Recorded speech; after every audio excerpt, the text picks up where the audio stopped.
জীবনের এক মধুর অধ্যায়ের নাম বিয়ে। এটি শুধু দুটি প্রাণের মিলন নয়, বরং মানসিক প্রশান্তি, পবিত্রতা ও পূর্ণতার সেতুবন্ধন।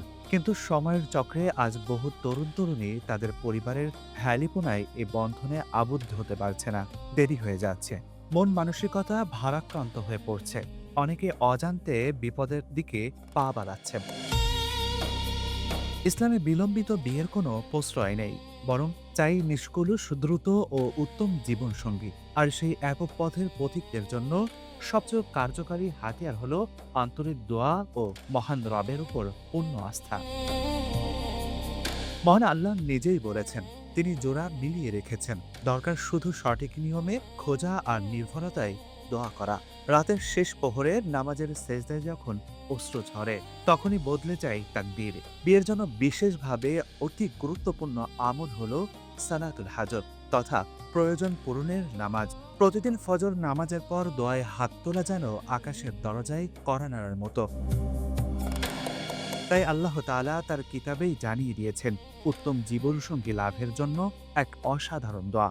দোয়াটি হলো, রব্বানা হাবলানা মিন আজওয়াজিনা ওয়া যুররিয়াতিনা কুররাতা আয়ুন ওয়াজআলনা লিল মুত্তাকিনা ইমামা।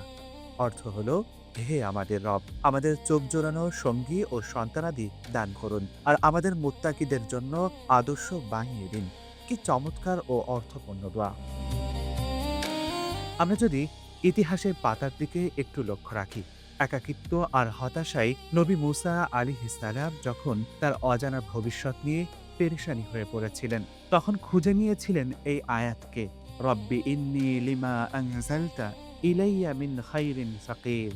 হে আমাদের প্রভু, তুমি আমার প্রতি যা কিছু কল্যাণ নাজিল করো, নিশ্চয় আমি তারই মুখাপেক্ষী।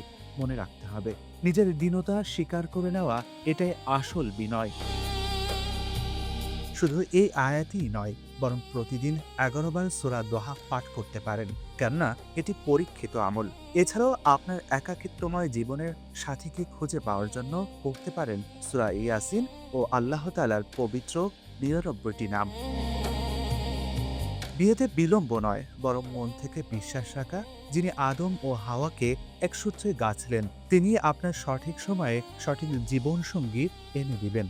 তাই আশা নিয়ে রবের কাছে বারবার দোয়া করুন, হতাশ হবেন না।